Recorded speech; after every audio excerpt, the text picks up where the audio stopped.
Dans les vastes étendues sauvages de 1870, là où la loi se faisait aussi rare que l'espoir, une jeune mariée prénommée Sarah se retrouvait plantée là, à la gare de Tombstone.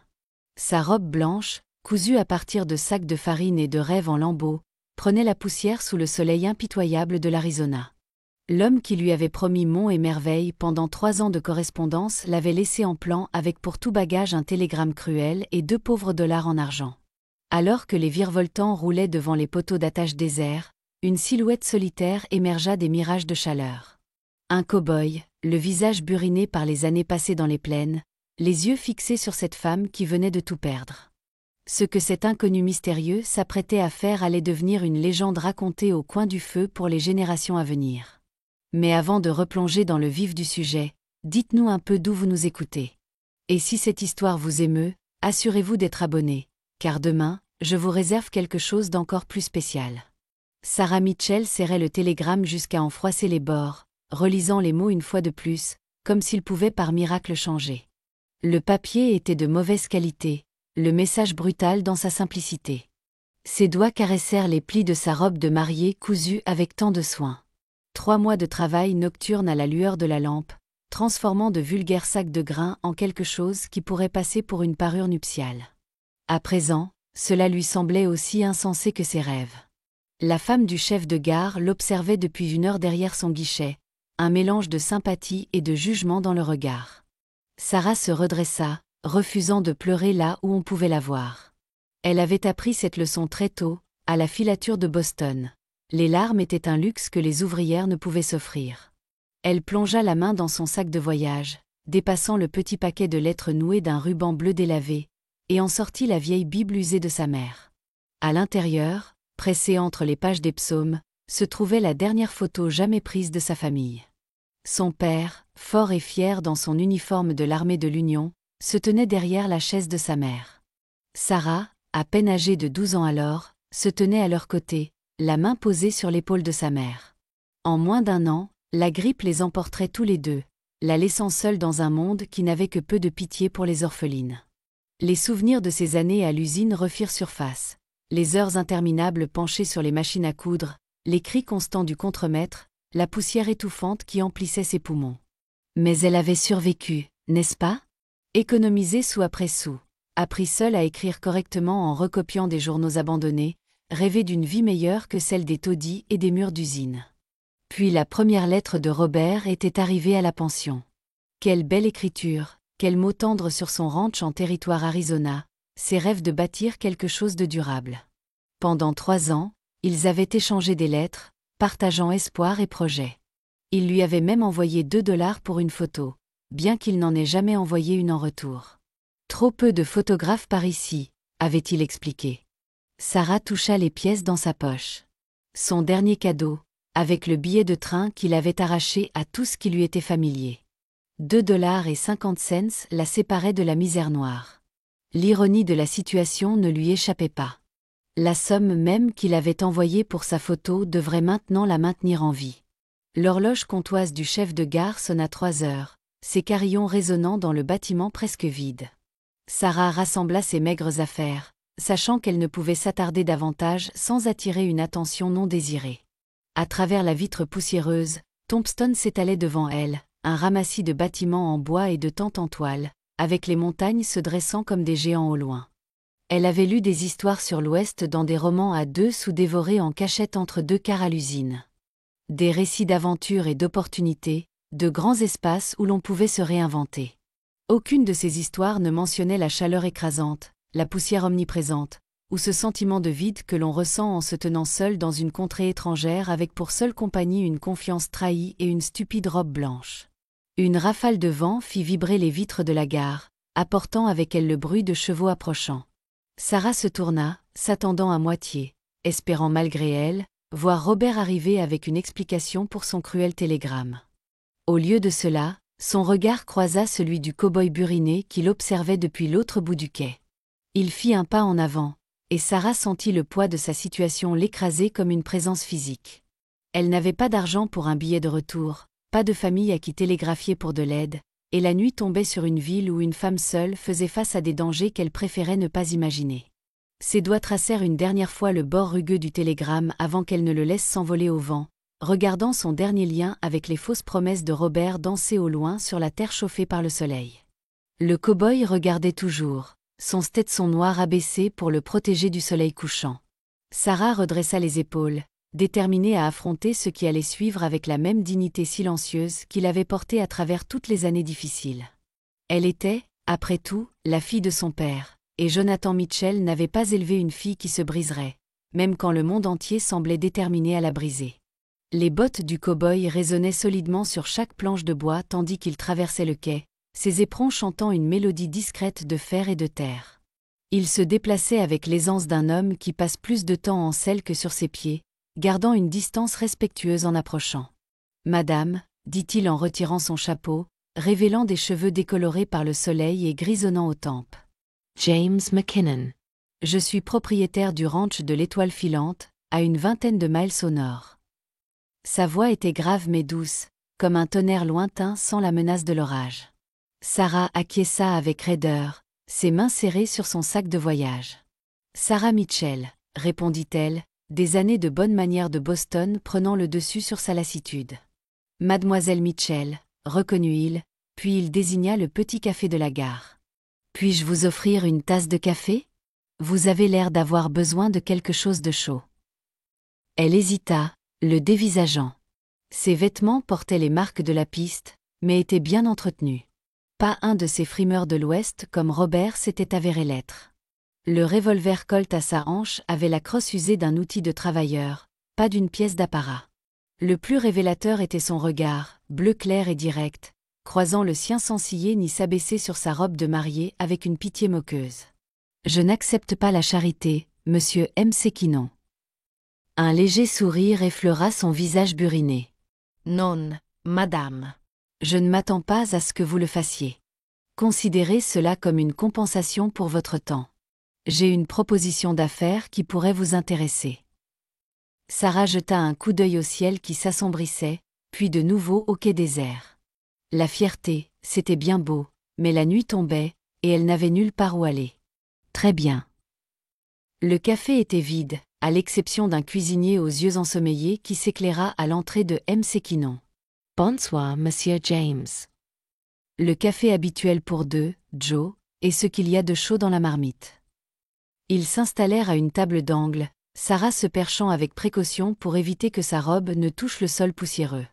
Le café arriva, noir et fort, accompagné de bols de ragoût de bœuf dont la vapeur s'élevait en volutes dans l'air qui se rafraîchissait. « Mangez d'abord », dit M. Quinon en rompant un morceau de pain de maïs. « Les affaires peuvent attendre. » Sarah voulait résister, garder une certaine dignité, mais l'odeur de la nourriture lui rappela qu'elle n'avait rien mangé depuis le petit matin.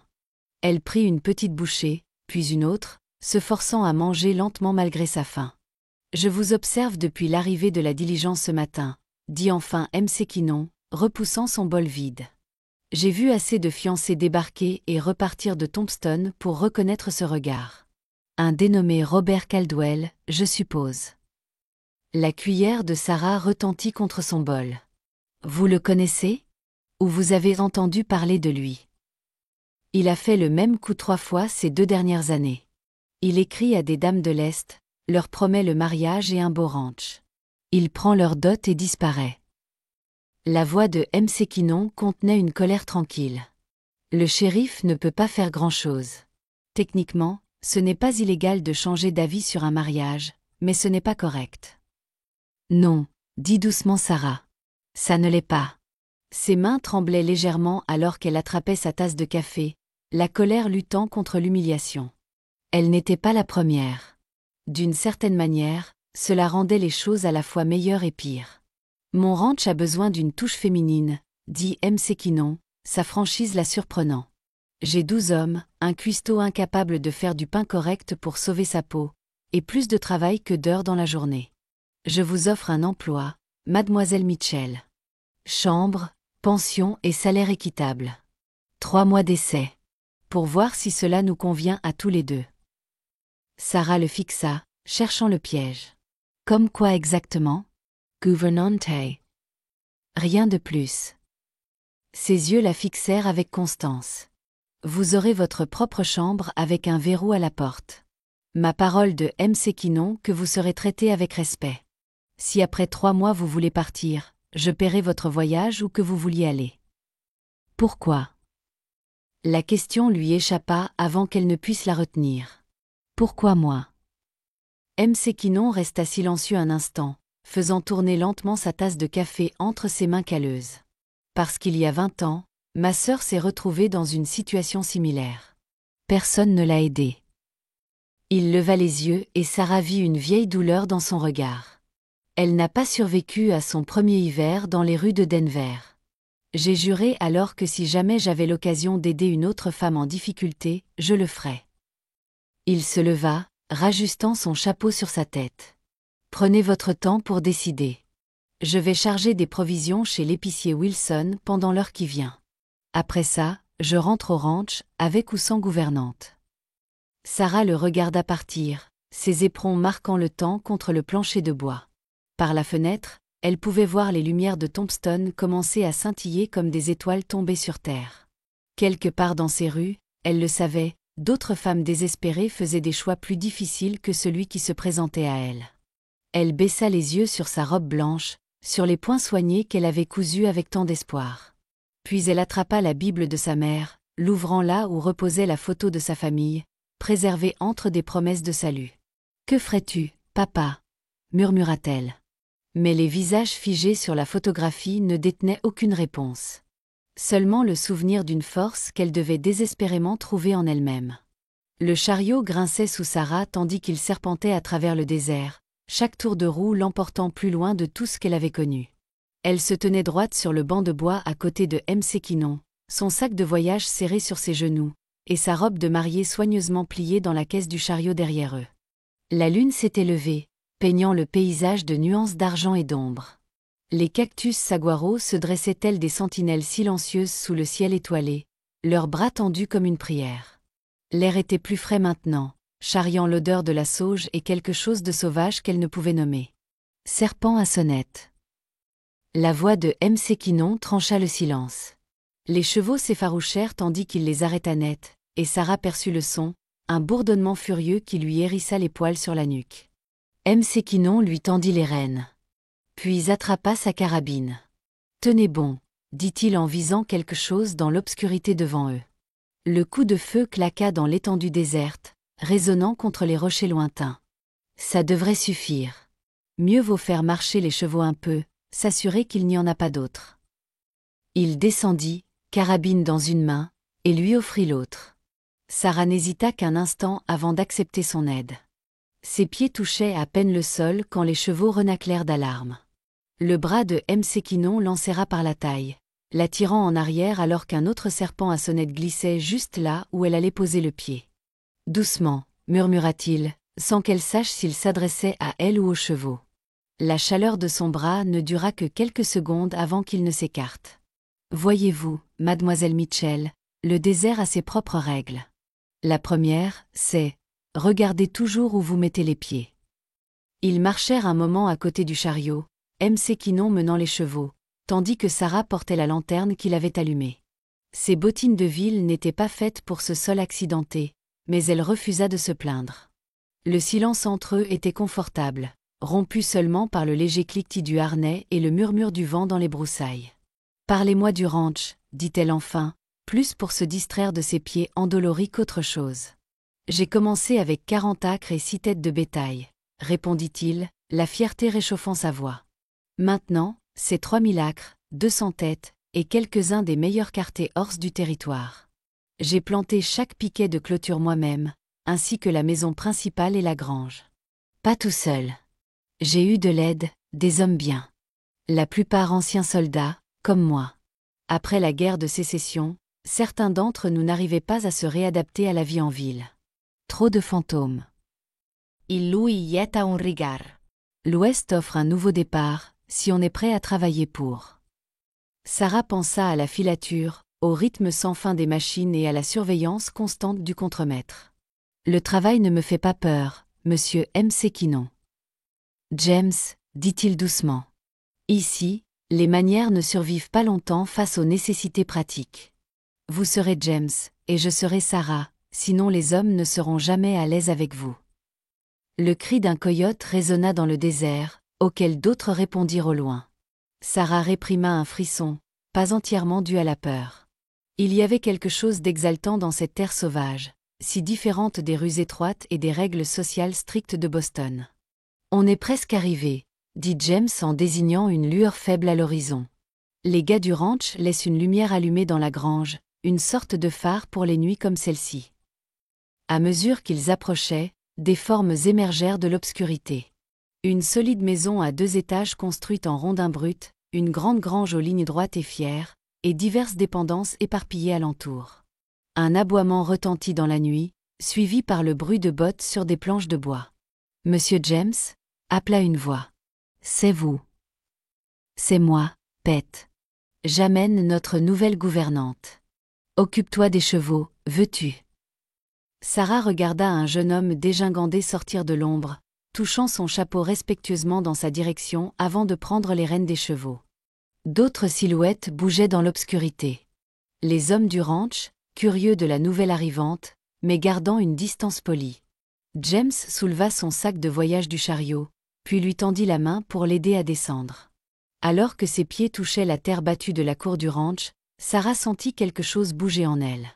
Ce n'était pas ainsi qu'elle avait imaginé commencer sa nouvelle vie dans l'Ouest, mais debout là, sous la couverture infinie des étoiles, elle ressentit un curieux sentiment d'espoir. « Bienvenue au ranch de l'étoile filante », dit James doucement, et pour la première fois depuis la lecture du télégramme de Robert, Sarah sentit le nœud dans sa poitrine commencer à se desserrer. Peu importe ce que demain apporterait. Pour ce soir, elle avait la terre ferme sous ses pieds et un toit au-dessus de sa tête. Parfois, commençait-elle à comprendre, c'était un commencement suffisant. L'aube arriva tôt au ranch de l'étoile filante, peignant le ciel de touches roses et or. Sarah se réveilla aux sons inhabituels de la vie du ranch, le chant des coqs, le hennissement doux des chevaux et le murmure grave des voix d'hommes alors que les employés commençaient leur journée. Sa chambre, petite mais propre, donnait à l'est, et le soleil filtrait à travers les simples rideaux de calicot. Sur la commode en bois brut reposait son unique luxe, le vieux livre de cuisine de sa mère, aux pages tachées et cornées par des années d'utilisation. Elle avait hésité à l'emporter, l'avait presque vendu à Boston quand l'argent manquait. Mais maintenant, elle était reconnaissante de son poids familier entre ses mains. La cuisine s'avéra être un défi. Des années de vie de célibataire y avaient laissé leur marque. Des casseroles dépareillées étaient suspendues de guingois. La cuisinière était couverte de graisse séchée, et le garde-manger était un fouillis de sacs de farine à moitié vides et de denrées séchées mystérieuses. « Bonjour, mademoiselle. » Une voix bourrue la surprit. Un homme plus âgé avec une moustache tombante se tenait dans l'embrasure de la porte, portant un tablier fariné. « Cookie, c'est mon nom. Ça fait bientôt 5 ans que je nourris ces gars. »« Sarah Mitchell, » répondit-elle, notant son air sur la défensive. « Monsieur M. Sequinon m'a engagée comme gouvernante. » Les yeux de Cookie se plissèrent. « J'ai pas besoin d'aide dans ma cuisine. » Sarah ouvrit le livre de cuisine de sa mère, le laissant tomber naturellement sur une page bien usée. « Savez-vous faire des biscuits au bas beurre ? » « Le pain, c'est du pain, » marmonna-t-il, mais ses yeux dérivèrent vers la recette. « Ma mère gagnait des premiers prix à la foire du comté avec ça, » dit doucement Sarah. « Voulez-vous apprendre ? » Un long moment passa avant que le visage buriné de Cookie n'esquisse un sourire réticent. « Je veux bien voir ça, mademoiselle. Je veux bien voir ça. » Ensemble, ils travaillèrent dans un silence complice, Sarah enseignant par l'exemple plutôt que par instruction. Quand la première fournée de biscuits sortit du four, dorée et feuilletée, les yeux de Cookie s'écarquillèrent. « Seigneur Dieu !» murmura-t-il en rompant un. La vapeur s'éleva avec la douce odeur du succès. Les hommes du ranch, attirés par l'odeur, entrèrent en essayant de cacher leur curiosité derrière des salutations marmonnées. Sarah vit leur surprise lorsqu'ils goûtèrent les biscuits, vit les regards reconnaissants jetés dans sa direction. Même James, arrivant le dernier avec la poussière de la piste sur ses bottes, s'arrêta au milieu d'une bouchée. « C'est quelque chose de spécial, Sarah, » dit-il tranquillement. Elle sentit une chaleur qui n'avait rien à voir avec le fourneau. « La recette de ma mère. » Après le petit déjeuner, Sarah s'attaqua à la maison avec la même détermination qu'il avait autrefois fait tenir pendant des journées de 14 heures à l'usine. Elle trouva des draps ayant besoin d'être reprisés, des tapis qui n'avaient pas été battus depuis des lustres, et assez de poussière pour y planter un jardin. Mais elle trouva aussi des signes de soin. Les livres de James étaient soigneusement rangés. La vieille carabine de son père était bien huilée, et des fleurs fraîches trônaient dans un bocal près de la fenêtre. L'après-midi, James la trouva sur la véranda arrière, profitant de la bonne lumière pour repriser des draps.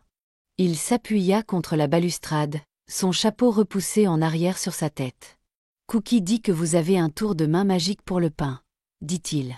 « Je ne l'ai pas vu aussi enthousiaste depuis qu'on a eu le nouveau fourneau. » Sarah sourit, sans lever les yeux de sa couture. « C'est un homme bon.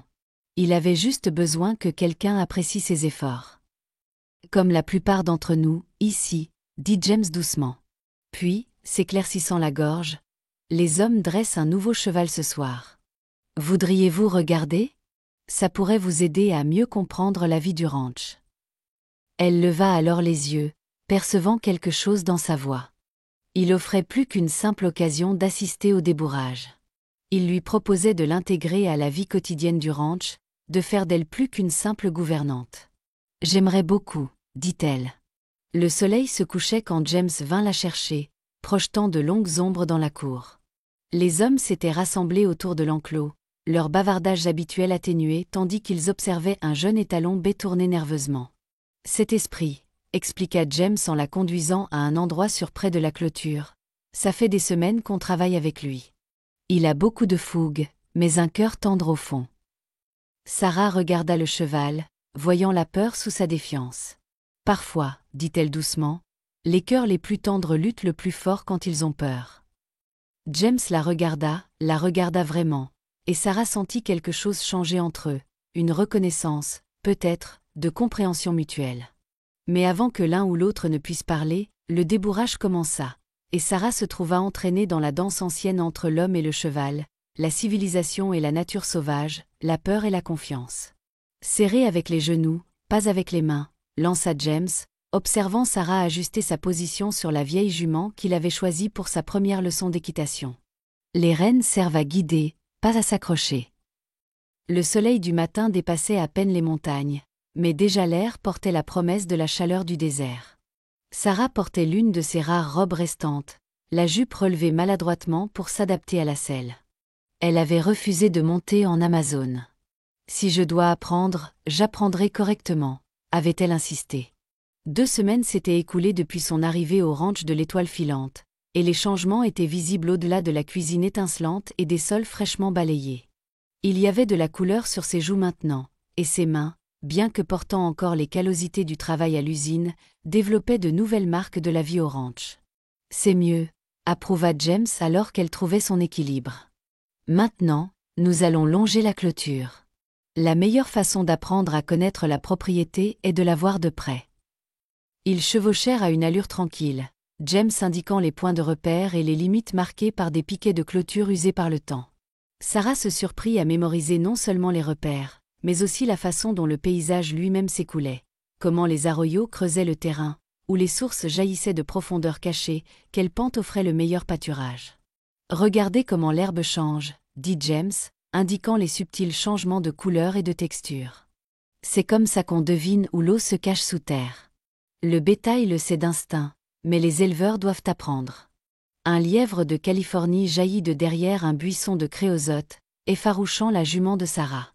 Elle tint bon, se souvenant des instructions de James sur le calme à garder, et le cheval se calma rapidement. « Belle réaction, » dit James, l'approbation réchauffant sa voix. « Vous avez ça dans le sang. » « Pas vraiment, » rit Sarah, mais une étincelle de fierté naquit en elle. Bien que ce ne soit pas si différent du maniement d'une machine à coudre, il faut sentir le rythme, travailler avec, plutôt que contre. Ils firent une pause sur un point élevé surplombant le ranch. De là, Sarah pouvait voir toute l'étendue de l'Étoile filante. La maison principale et la grange semblaient des jouets au loin, le bétail des points dispersés dans la prairie, et le reflet du ruisseau qui donnait vie à tout cela. « Mon père disait que chaque piquet de clôture raconte une histoire », dit James en descendant de cheval pour vérifier un fil d'étendue. « Celui-ci, Je l'ai planté pendant la sécheresse de 65.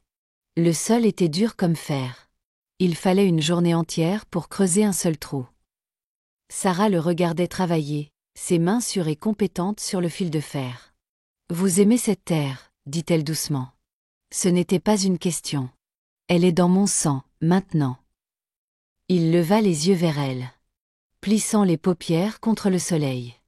On ne peut pas travailler un lopin de terre aussi longtemps sans qu'il devienne une partie de vous. Ou que vous deveniez une partie de lui. Un corbeau croassa au-dessus d'eux, attirant leur attention sur un groupe de cavaliers approchant du nord. James protégea ses yeux de sa main, puis sourit. Ça doit être Pete et les gars qui ramènent les égarés. Voulez-vous voir comment on s'y prend? Sarah acquiesça avec enthousiasme et ils chevauchèrent à la rencontre des hommes. Pete lui toucha son chapeau, moins gauche maintenant autour de la dame de la ville depuis qu'elle avait prouvé sa valeur avec du pain frais et des chemises reprisées. On a de la visite, monsieur James, rapporta Pete. Le bétail de Thompson encore mélangé au nôtre. Ils sont 2 ravines plus loin. Le visage de James se durcit. Thompson sait bien qu'il ne faut pas. La 3e fois ce mois-ci. Vous voulez qu'on les repousse? Non, je vais m'occuper de Thompson. James se tourna vers Sarah. Envie de voir comment on trie le bétail. Pendant l'heure suivante, Sarah observa avec fascination les hommes démontrer l'art de séparer des bêtes spécifiques du troupeau. C'était comme une danse, pensa-t-elle. Chevaux et cavaliers ne faisant qu'un, anticipant chaque mouvement, lisant les signaux subtils. Envie d'essayer? Demanda James, voyant son intérêt. Sarah regarda le bétail qui s'agitait, puis sa robe empruntée. Je ne suis pas vraiment habillée pour ça. La vie attend rarement qu'on soit bien habillé, sourit-il. D'ailleurs, cette vieille jument que vous montez a plus d'instinct pour le bétail que la plupart des cow-boys. Elle fera le travail. Vous avez juste besoin de lui faire confiance. La confiance. Un mot si simple pour une chose si difficile. Mais Sarah se surprit à hocher la tête, rassemblant ses rênes comme James le lui avait montré. Les oreilles de la jument se dressèrent, sentant un changement d'intention. Faites-la juste entrer doucement, instruisit James, chevauchant à ses côtés. Observez comment elle lie le bétail. Quand elle tourne, tournez avec elle. Ne luttez pas contre son instinct. À l'étonnement de Sarah, la jument sembla savoir exactement quoi faire. Elles se déplacèrent à travers le troupeau avec une précision prudente, et elle sentit le moment où le cheval et la cavalière trouvèrent leur rythme ensemble. C'était comme enfiler une aiguille, réalisa-t-elle, savoir exactement où l'on doit aller et faire confiance à ses mains pour vous y emmener. Quand elles sortirent enfin du troupeau, le succès vibrant dans ses veines, Sarah surprit James qui la regardait avec une expression qui lui coupa le souffle. Il y avait de la fierté, oui, mais autre chose aussi. Quelque chose qui rendait le vaste désert soudainement petit et intime. Vous êtes pleine de surprises, Sarah Mitchell, dit-il tranquillement. Le paquet de lettres reposait sur le lit de Sarah comme un serpent lové, prêt à frapper. Elles étaient arrivées ce matin avec Pete, qui les avait récupérées chez le shérif en ville. 7 lettres en tout, chacune d'une femme différente, chacune racontant la même histoire de Robert Caldwell et de ses promesses d'amour et de terre. Les mains de Sarah tremblaient tandis qu'elle dénouait le ruban délavé qui les maintenait ensemble. La première était datée d'il y a 2 ans, écrite d'une écriture soignée d'institutrice de l'Ohio. La seconde venait d'une couturière de Pennsylvanie. Une par une, elle lut leurs histoires. Des récits de longues correspondances. De l'argent envoyé dans l'Ouest pour des améliorations au ranch. Des billets de train qui menaient à des gares vides ou à de cruels télégrammes. On frappa à sa porte, la faisant sursauter. Sarah. La voix de James était douce. Le shérif a envoyé un mot au sujet des lettres. J'ai pensé que vous aimeriez un peu de compagnie pour les lire. Elle essuya ses yeux, surprise d'y trouver des larmes. Entrez. James entra, portant une cafetière et 2 tasses. Il les posa sur sa petite table, puis s'installa dans l'unique chaise de la pièce, lui laissant de l'espace mais offrant un soutien silencieux. Il utilisait les mêmes mots, dit enfin Sarah en brandissant une lettre. Les mêmes phrases exactes sur le fait de construire quelque chose de durable ensemble. Je pensais qu'elle n'était que pour moi. Les hommes comme Caldwell ont un mode opératoire, répondit James, la voix tendue par une colère contenue. Il s'attaque aux rêves des femmes honnêtes. Transforme l'espoir en arme. Sarah prit une autre lettre, reconnaissant la blessure désespérée dans ses lignes. Que leur est-il arrivé? Aux autres femmes. Certaines sont rentrées chez elles, si elles avaient un foyer où retourner. D'autres ont trouvé du travail honnête en ville. Quelques-unes. Sa voix s'éteignit. Et Sarah pensa à sa sœur à Denver. J'ai eu de la chance, dit-elle doucement. Vous m'avez trouvé en premier. James versa du café, gagnant du temps avant de répondre. À mon avis, la chance n'a pas grand-chose à voir là-dedans.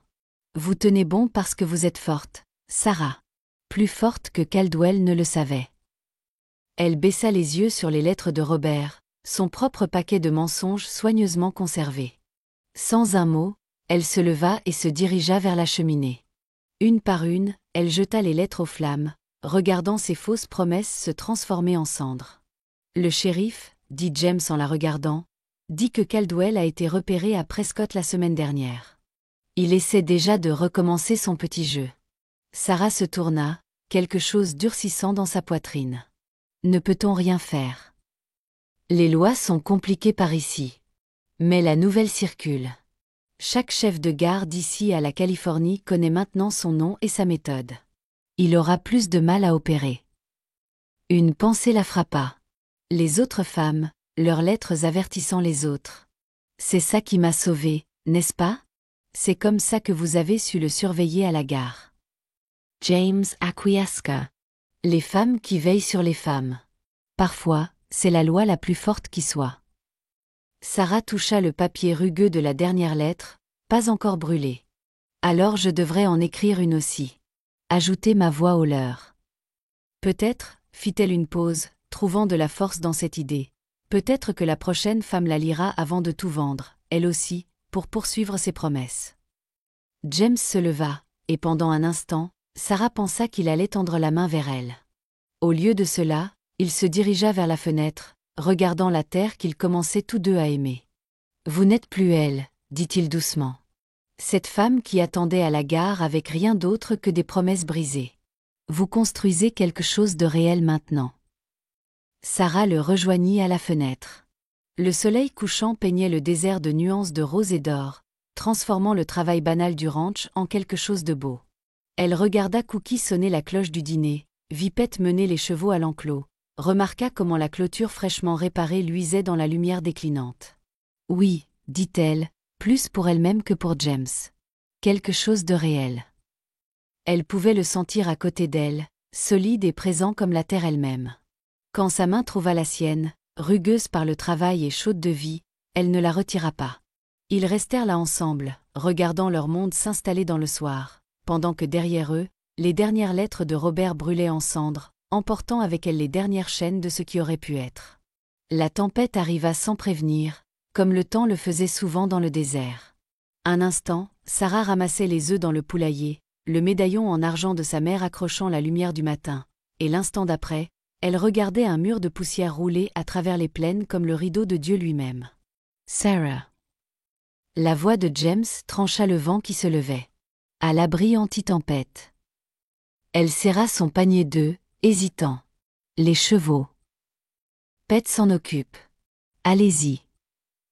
Mais Sarah avait déjà vu ce que James n'avait pas vu. Spirit, l'étalon à moitié débourré, avait paniqué à l'approche de la tempête et s'était échappé de son enclos. Le cheval courait droit vers la clôture de barbelés. Sans réfléchir, Sarah lâcha son panier et courut. Derrière elle, elle entendit James jurer. Puis le tonnerre des sabots alors qu'il galopait après elle. Le vent fouettait ses jupes, projetant du sable piquant contre son visage. Le médaillon de sa mère rebondissait contre sa poitrine à chaque foulée. Spirit atteignit la clôture, se cabra de terreur. La voix de Sarah porta d'une manière ou d'une autre à travers le vent hurlant. « Doucement, mon garçon. » Dousement. L'étalon hésita, reconnaissant sa voix après des semaines de mots doux et de pommes offertes. Ces précieuses secondes furent tout ce dont James avait besoin. Il arriva au galop à côté de Spirit, tendit la main et attrapa la longe qui traînait. « Sarah, à l'abri, maintenant. » Cette fois, elle courut, James la suivant avec Spirit en remorque. Ils y parvinrent de justesse. La tempête frappa de plein fouet juste au moment où James refermait la porte de l'abri derrière eux, les plongeant dans une obscurité rompue seulement par la lanterne qui était toujours suspendue, prête à l'emploi. À sa faible lueur, Sarah pouvait voir Spirit trembler, toujours effrayé, mais contenu dans l'espace exigu. James enroula sa corde autour d'une poutre de soutien, puis se tourna vers elle. « C'était soit la chose la plus courageuse, soit la plus stupide que j'ai jamais vue, » dit-il, la voix rauque de ce qui aurait pu être de la peur ou de la colère. Les mains de Sarah tremblaient alors que le danger de ce qu'elle avait fait la frappait. Je ne pouvais pas le laisser mourir sur cette clôture. Non, dit James doucement. Vous ne pouviez pas. C'est ça qui m'inquiète. Au-dessus d'eux, la tempête faisait rage. Le sable sifflait contre les portes de l'abri comme 1000 serpents assonnaient en colère. Spirit se calma progressivement sous leurs voix calmes et leurs mains douces jusqu'à ce qu'ils somnolent malgré le tonnerre du vent. Sarah toucha le médaillon de sa mère, une habitude nerveuse. L'argent était chaud contre sa peau, un rappel de tout ce qu'elle avait emporté de Boston. Autrefois, j'avais peur des orages, dit-elle, ne sachant pas pourquoi elle partageait cela. À l'usine, quand les machines tournaient et que le tonnerre faisait trembler les fenêtres, je tenais ce médaillon et je faisais semblant de sentir la force de ma mère. James se rapprocha, juste assez pour voir le médaillon à la lueur de la lanterne. Puis-je ? Elle acquiesça, passant la chaîne par-dessus sa tête. James le manipula avec soin, ses doigts rugueux étonnamment doux alors qu'il ouvrait le fermoir. À l'intérieur se trouvaient 2 minuscules photographies, ses parents le jour de leur mariage. « Vous avez son sourire, dit-il.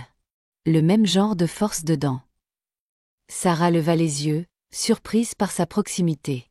Dans la lueur de la lanterne, ses yeux portaient des ombres qu'elle n'avait jamais vues auparavant. « Je vous ai observé ces dernières semaines, » dit-il doucement. « Vu comment vous affrontez chaque défi de front. Comment vous avez amélioré cet endroit juste par votre présence. Vous me rappelez cette terre, belle, mais assez forte pour affronter n'importe quelle tempête. » Son cœur battait plus fort que le vent au-dessus. « James, je sais que c'est trop tôt, » continua-t-il. « Vous êtes venu ici pour la sécurité, pas pour... » Il s'arrêta, luttant avec des mots qui semblaient coincés dans sa gorge. Sarah tendit la main vers le médaillon, ses doigts effleurant les siens. Aucun ne retira sa main. « Quand je suis arrivée, dit-elle prudemment, je pensais être brisée. Que Robert m'avait pris quelque chose que je ne pouvais pas récupérer. Et maintenant je sais qu'il n'a rien pris. Il m'a juste montré ce que j'avais déjà en moi. La force. Le courage. » Elle fit une pause, sa voix s'adoucissant. La capacité de faire confiance à nouveau. Quand la confiance est méritée. La main de James se referma sur la sienne, chaude, calleuse et réelle. Ils restèrent ainsi tandis que la tempête faisait rage au-dessus d'eux, la lanterne projetant leurs ombres agrandies sur les murs de l'abri. Entre eux, Spirit somnolait paisiblement, n'ayant plus peur du tonnerre. Quand James parla enfin, sa voix était rauque d'émotion. « Les tempêtes passent, Sarah. C'est ce qui reste debout après qui compte. » Elle regarda leurs mains jointes. Le médaillon qui avait porté l'amour de ses parents à travers toutes les années difficiles. « Oui, » dit-elle simplement. « C'est ça. » Le tableau d'affichage de l'église racontait des histoires plus honnêtes que n'importe quel sermon. Sarah se tenait devant lui dans la lumière poussiéreuse du dimanche matin, lisant entre les lignes des avis affichés et des annonces sociales. Son nom n'était pas mentionné, mais elle le sentait dans les regards en coin des habitants de la ville qui se rassemblaient pour l'office. « Ne les laissez pas vous déranger, » murmura James, se tenant plus près que ce qui était strictement convenable. Son costume du dimanche semblait inconfortable sur ses épaules, mais il avait insisté pour l'accompagner à l'église. Les petites villes carburent au ragot comme les moteurs à la vapeur. Les chuchotements avaient commencé après la tempête. Pete les avait vus sortir de l'abri, la main de James au coude de Sarah, Spirit suivant docilement comme un agneau. Au coucher du soleil, l'histoire avait pris des ailes et s'était envolée vers la ville avec le chariot de provisions. Madame Thompson, la femme du banquier, passa en froufroutant dans des jupes de soie qui n'avaient rien à faire dans la poussière du désert. « Ma chère, » dit-elle, son sourire acéré comme une épine de cactus. « Je ne crois pas que nous ayons été correctement présentés, bien que j'aie tant entendu parler de vous. Sarah soutint son regard fermement.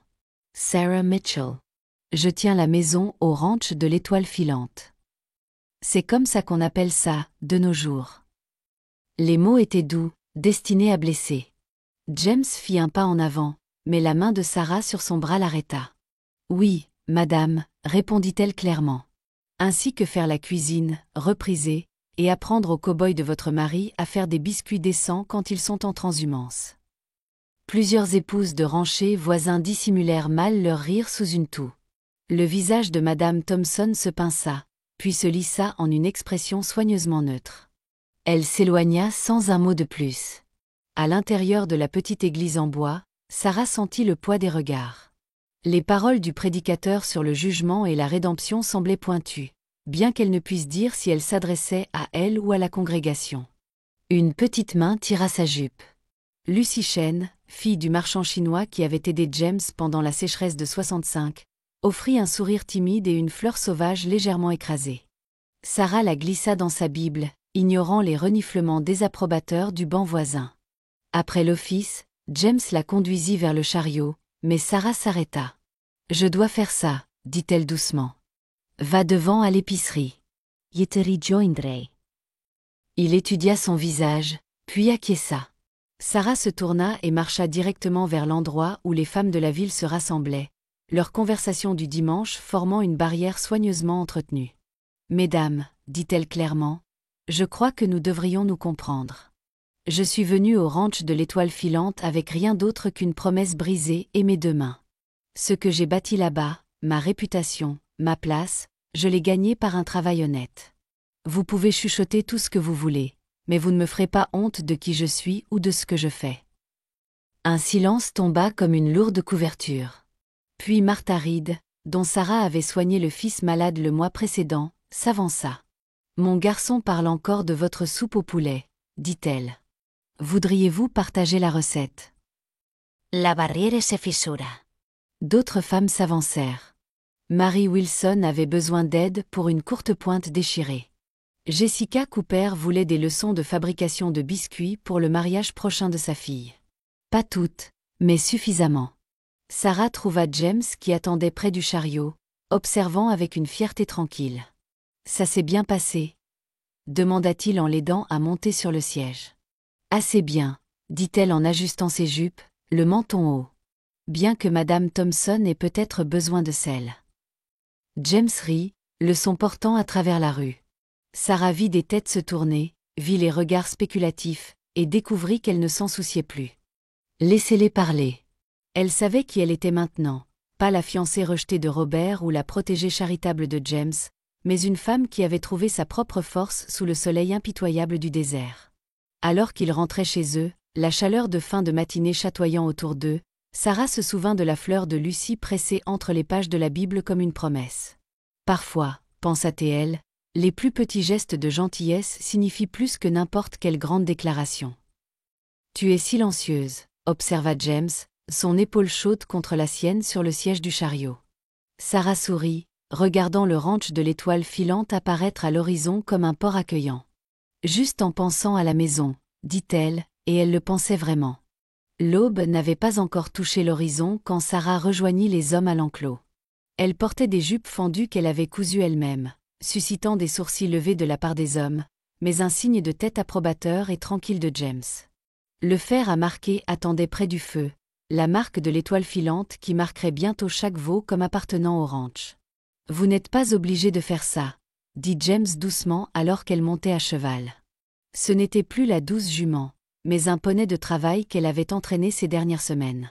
Cookie peut gérer. Cookie ne sait pas distinguer une vache d'un cactus, grommela le vieux cuistot avec bonne humeur en chargeant le chariot de cuisine. D'ailleurs, quelqu'un doit bien vous nourrir correctement, vous autres. Sarah rassembla ses rênes. Vince. Ce bétail est autant ma responsabilité que celle de n'importe qui maintenant. Pet arriva au trot, menant Spirit. L'étalon était devenu le projet de Sarah, adouci par la patience et la compréhension plutôt que par la force. Maintenant, il servait de monture principale à James, témoignage vivant de sa place au ranch. La transhumance vers la tête de ligne prendrait 5 jours si le temps tenait.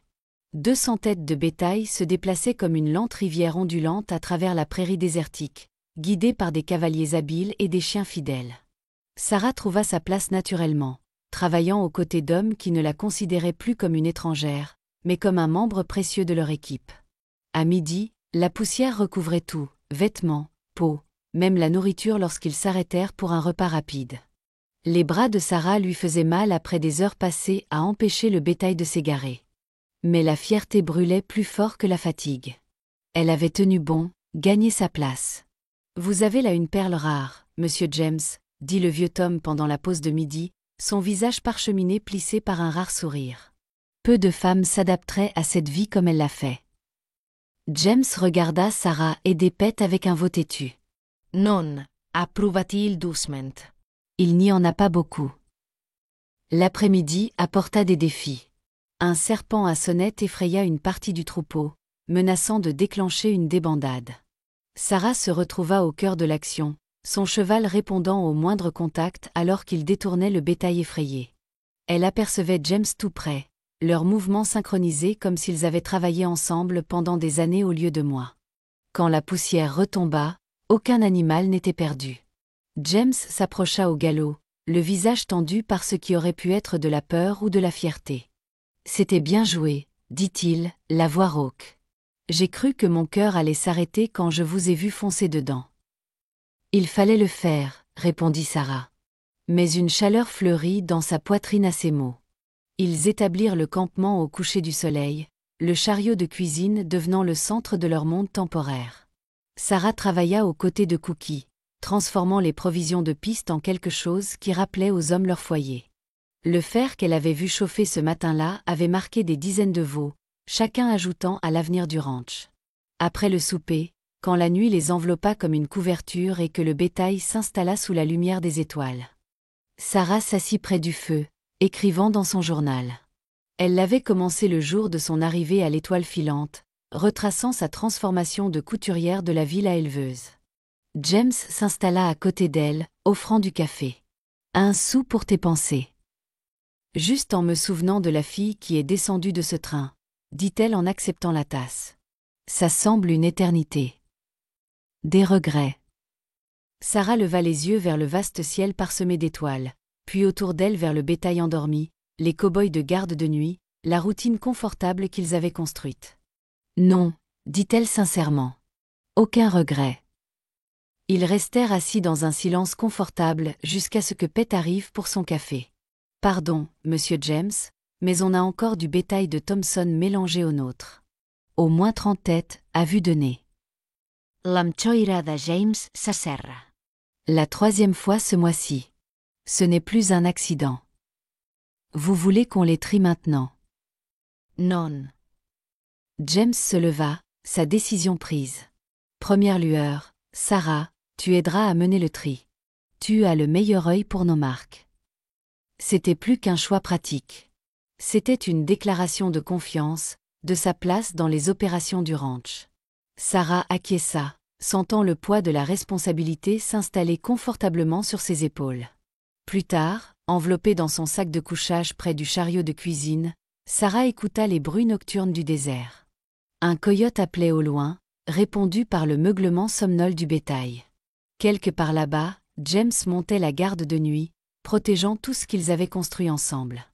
Sa main trouva le médaillon de sa mère. Mais maintenant, au lieu de chercher du réconfort dans le passé, elle se surprenait à regarder vers l'avenir.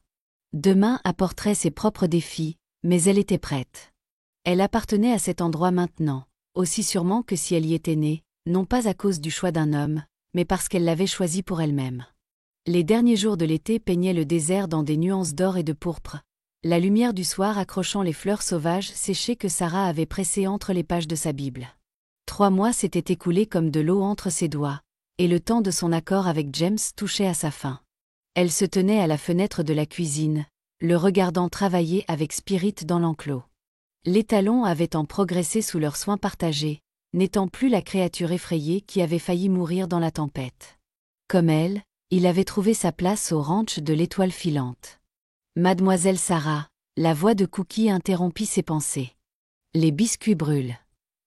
Elle les sauva du four, agacée par sa distraction. Dernièrement, il lui semblait plus difficile de se concentrer sur les tâches simples, son esprit vagabondant constamment vers cette échéance que ni elle ni James n'avaient abordée. Quelque chose vous tracasse, affirma Cookie, ce qui n'était pas vraiment une question. Au fil des mois, il était devenu plus un ami qu'un collègue, sa rude carapace cachant un cœur tendre. Je pense juste au changement, répondit-elle en triant les biscuits récupérables des brûlés. J'ai entendu dire que Monsieur James va en ville demain. Peut-être pour prendre votre billet de train. La main de Sarah s'immobilisa. Il n'en a pas parlé. L'homme a sa fierté. Cookie s'affaira autour de la marmite de ragoût. Parfois, l'orgueil rend sot même le cœur le plus sage. Dehors, James avait fini avec Spirit. Il se tenait à la clôture de l'enclos, fixant les montagnes comme si elles détenaient les réponses à des questions non posées. Sarah le regarda passer une main dans ses cheveux, un geste qu'elle avait appris à reconnaître comme de la frustration. La cloche du dîner sonna trop tôt, ramenant les hommes de leur travail. Sarah servit machinalement, consciente de James au bout de la table, de la distance prudente qu'ils avaient maintenue ces derniers jours. La camaraderie facile de la transhumance s'était évanouie pour laisser place à quelque chose de plus incertain. Après le départ des hommes pour le dortoir, Sarah sortit vérifier le jardin qu'elle avait commencé des mois auparavant. Le sol du désert s'était révélé étonnamment fertile une fois correctement travaillé, offrant tomates et courges qui complétaient leur repas. Elle avait prévu de planter des cultures d'hiver, réalisa-t-elle, faisant des plans pour un avenir dont elle pourrait ne pas faire partie. Sarah. Elle se retourna pour trouver James derrière elle, tenant quelque chose dans ses mains. Dans la lumière déclinante, elle reconnut la fleur sauvage pressée qu'elle avait mise de côté tant de semaines auparavant. « J'ai trouvé ça », dit-il d'une voix rauque. « C'est tombé de votre Bible qu'Empette l'a empruntée pour les lectures du dimanche. »« Celle que Lucie m'a donnée », dit doucement Sarah. « Mon premier dimanche en ville. » James tourna délicatement la fleur séchée, ses pétales pourpres encore vifs contre sa paume calleuse. « Ça semble une éternité. »« James, je vais en ville demain, » coupa-t-il. « Je dois arranger certaines choses. »« Son cœur trebucha. Mon billet. » Ses yeux rencontrèrent les siens, puis retombèrent sur la fleur. « Si c'est ce que vous voulez. »« Est-ce ce que vous voulez ?» La question flotta entre eux comme de la fumée par temps calme. James se rapprocha. Assez près pour que Sarah puisse voir la guerre des émotions sur son visage. « Ce que je veux, dit-il enfin, c'est ce qu'il y a de mieux pour vous. Vous êtes venu ici chercher refuge. Pas quoi? Pas un homme qui est plus ranch que raffinement. Pas quelqu'un qui ne peut vous offrir le genre de vie que vous méritiez, celle que Robert promettait. » Sarah sentit la colère monter, brûlante et inattendue. Robert promettait des mensonges. Vous m'avez donné la vérité. Donné un foyer, un travail qui a du sens. Des gens qui sont devenus une famille. 3 mois. La voix de James était rauque. C'était notre accord. Les accords peuvent changer. Sarah, non. Elle prit la fleur de ses mains, laissant ses doigts effleurer les siens. Vous avez raison. Je suis venue ici chercher refuge, mais je suis restée parce que j'ai trouvé quelque chose que je ne savais même pas chercher. Quelque chose de réel. Le soleil s'était complètement couché maintenant, peignant le ciel de bleu et de pourpre profond. Du dortoir venait le son de l'harmonica de Pete, jouant une mélodie lente et douce qui flottait dans la cour comme une chose vivante. James se tenait très immobile, l'espoir et la peur luttant sur son visage. « Je ne peux pas vous offrir une vie facile. »« Je ne veux pas de facilité, » dit doucement Sarah. « Je veux ça.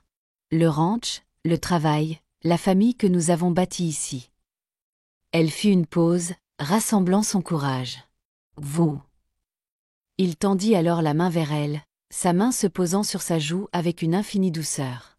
La fleur pressée tomba, oubliée, tandis que Sarah se penchait dans son contact, sentant les callosités qui parlaient de travail honnête et de force tranquille.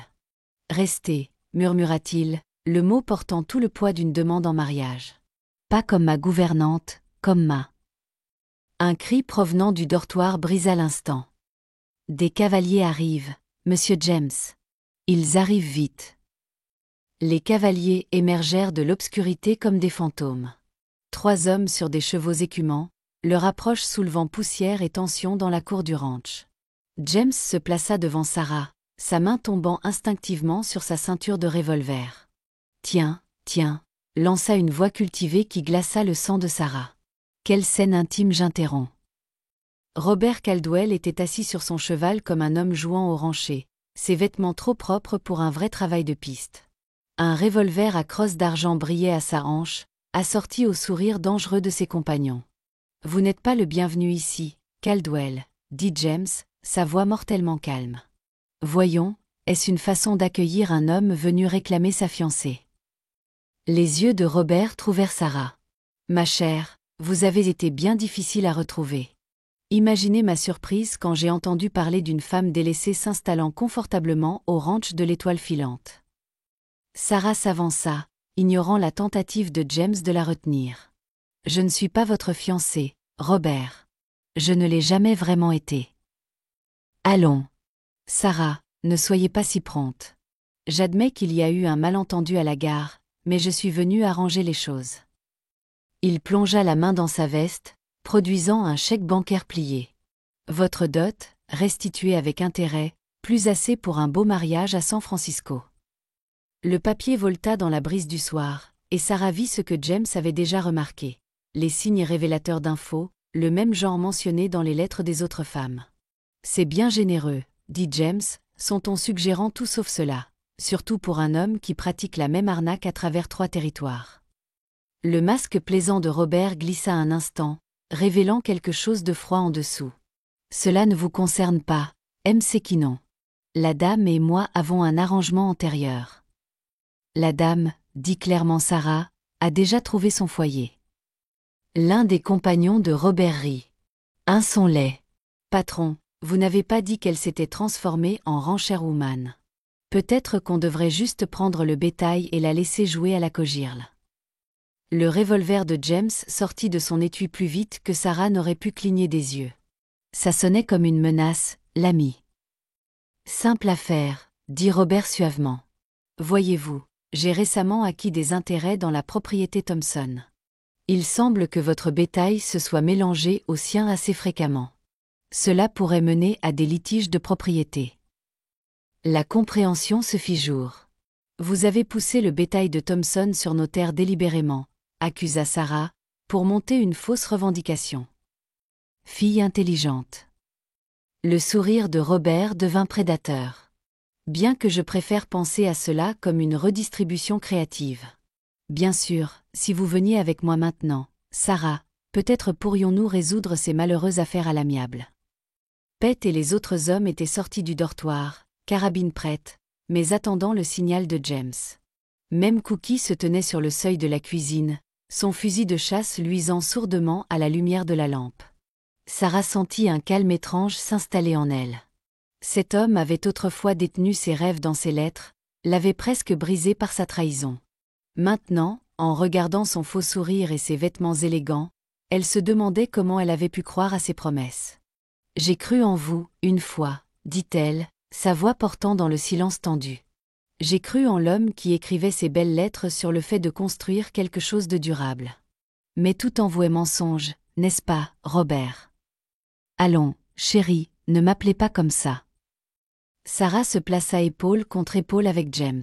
« J'ai appris ce que sont les vrais hommes. Des hommes qui travaillent la terre de leurs propres mains, qui tiennent parole même quand cela leur coûte, qui construisent quelque chose de vrai au lieu de vivre de mensonges. » Joli discours, ricana Robert, son accent cultivé glissant. Mais les mots n'arrêtent pas les balles. Thompson m'a déjà cédé ses droits. D'une manière ou d'une autre, le ranch de l'Étoile filante sera à moi. C'est là que vous vous trompez. La nouvelle voix vint de l'obscurité derrière Robert. Le shérif Davis entra dans la lumière, suivi par Thompson lui-même et 4 adjoints. Nous avons assez de témoins maintenant pour prouver votre arnaque foncière, Caldwell. Plus des déclarations sous serment de 3 autres femmes que vous avez escroquées. La main de Robert bougea vers son arme, mais James fut plus rapide. Ne faites pas ça, dit-il doucement. Certains combats ne valent pas la peine de mourir. Pendant un instant, La nuit tint en équilibre sur le fil du rasoir. Puis Robert leva les mains, son masque assuré se fissurant complètement. Ce n'est pas fini. Si, dit fermement Sarah. C'est fini. Ils regardèrent le shérif et ses hommes emmener Robert et ses compagnons en détention. Thompson avait l'air honteux en s'approchant de James. C'est qui non, il avait des papiers, a dit qu'il sauverait mon ranch de la banque si je l'aidais à revendiquer le vôtre. J'ai été un idiot. Nous parlerons demain, dit James, sans méchanceté. De voisin à voisin. Alors que la poussière retombait et que les hommes retournaient au dortoir. Sarah sentit le bras de James lui enserrer la taille. Elle se blottit contre lui, sentant la force solide qui n'avait rien à voir avec les armes ou les menaces. Tout un discours sur les vrais hommes, dit-il doucement. Sarah sourit, regardant son passé s'éloigner menotté. Chaque mot était vrai. L'aube trouva Sarah sur le porche d'entrée du ranch de l'Étoile filante, regardant le soleil peindre le désert de nuances de promesses. Le titre de propriété du ranch reposait sur ses genoux, la possession la plus précieusement gardée de James, preuve de tout ce qu'il avait construit de ses propres mains. Il l'avait laissé sur son oreiller quelque temps dans la nuit, ses intentions claires dans ce simple geste. À l'intérieur, elle pouvait entendre Cookie commencer sa routine matinale, le cliquetis familier des casseroles et des poêles, un réconfort après le chaos de la nuit précédente. Le ranch s'éveillait lentement, comme si la terre elle-même avait besoin de temps pour se remettre de la perturbation causée par Robert. Je me doutais bien de te trouver là. James se tenait sur le seuil, 2 tasses de café dans ses mains burinées. Il était clairement debout depuis des heures, ses bottes déjà poussiéreuses des corvées matinales. Sarah accepta la tasse offerte, respirant l'arôme riche qui était devenu une partie de son rituel quotidien. « Tu m'as laissé quelque chose, » dit-elle doucement, touchant l'acte de propriété. Ça semblait juste. Il s'installa à côté d'elle sur la marche du porche, assez près pour que leurs épaules se touchent. J'ai réfléchi à ce que tu as dit hier soir sur les vrais hommes et le fait de construire quelque chose de vrai. James, laisse-moi finir. Il fixa l'horizon qui s'éclairait, rassemblant ses pensées. Quand tu es arrivé ici, je me suis dit que j'offrais juste un abri à une femme dans le besoin, que je faisais ce que tout homme décent ferait. Mais ce n'était pas toute la vérité. Le cœur de Sarah s'accéléra, mais elle resta silencieuse, le laissant trouver son chemin à travers les mots. J'ai vu quelque chose en toi ce jour-là à la gare. Une force qui correspondait à cette terre. Belle mais inflexible. Tout ce que tu as fait depuis n'a fait que me donner raison. Il se tourna pour lui faire face pleinement. Ce ranch, ce n'est pas juste de la terre et du bétail. C'est un rêve que j'ai construit pièce par pièce. Je n'ai jamais pensé vouloir le partager avec quelqu'un jusqu'à ce que tu arrives. Tu me demandes de rester comme ta gouvernante. La voix de Sarah contenait une pointe de taquinerie, bien que ses yeux fussent sérieux. Non. James prit l'acte de propriété de ses genoux, puis attrapa sa main.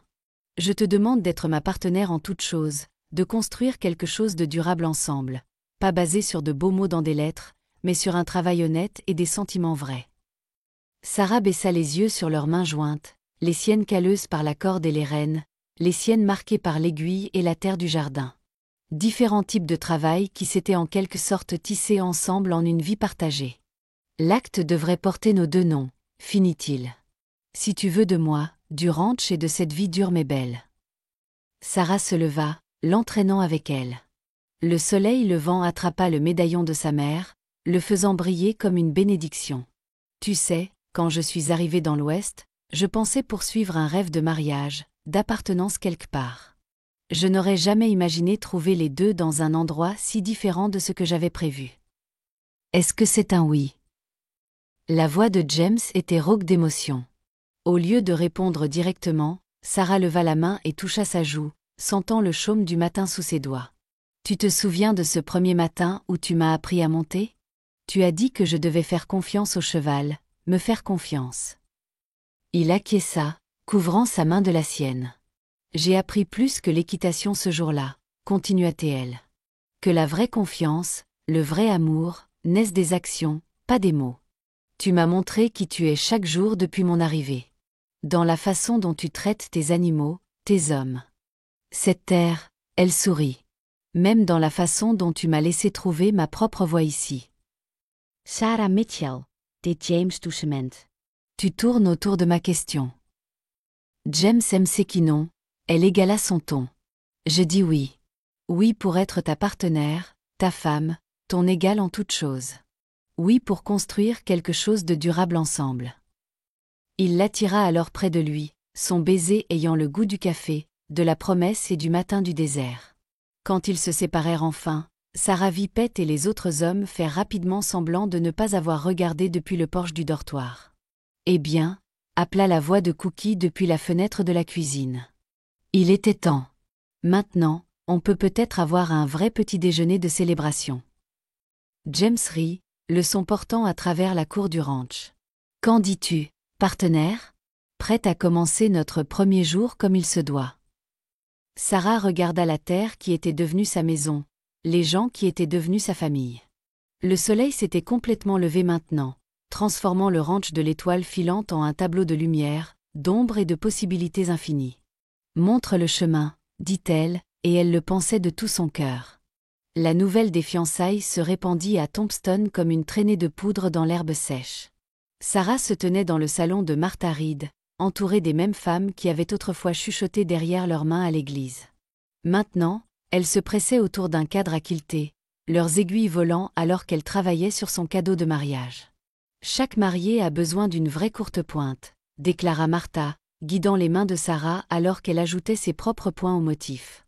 Et celle-ci raconte une histoire. En effet, elle en racontait une. Chaque carré avait une signification. Un motif de cheval pour le sauvetage de Spirit, des fleurs du désert pour le jardin que Sarah avait fait naître du sol poussiéreux, des anneaux entrelacés pour le voyage à venir. Même Madame Thompson avait contribué, ses points précis formant une délicate étoile du matin qui semblait briller contre le tissu. Je n'aurais jamais cru voir James Msekinon attraper, s'amusa Jessica Cooper en enfilant son aiguille. Cet homme est marié à ce ranch depuis son retour de la guerre. Jusqu'à ce que la bonne femme descende du mauvais train, sourit Mary Wilson. Parfois, le Seigneur agit de manière mystérieuse. Sarah toucha le carré de kilt qu'elle venait de finir. Un cœur simple formé de coton de sac de farine, comme l'avait été sa première robe de mariée. Je suis venue ici en pensant savoir ce que je voulais. Il s'avère que j'avais besoin de quelque chose que je ne savais même pas chercher. L'amour est comme ça, acquiesça Martha. Il vous trouve quand vous êtes occupé à faire d'autres plans. La lumière de l'après-midi filtrait à travers les rideaux de dentelle tandis que les femmes travaillaient et discutaient. Sarah en apprit plus sur James pendant ses heures qu'en des mois au ranch. Des histoires de sa gentillesse pendant les périodes difficiles, de l'aide discrète apportée aux voisins en difficulté, d'un homme qui vivait selon un code aussi droit qu'un fil de clôture. Il a aidé Tom à garder notre propriété pendant la sécheresse, dit doucement Martha. Il n'a jamais demandé de paiement, a juste dit que les voisins s'occupent des voisins.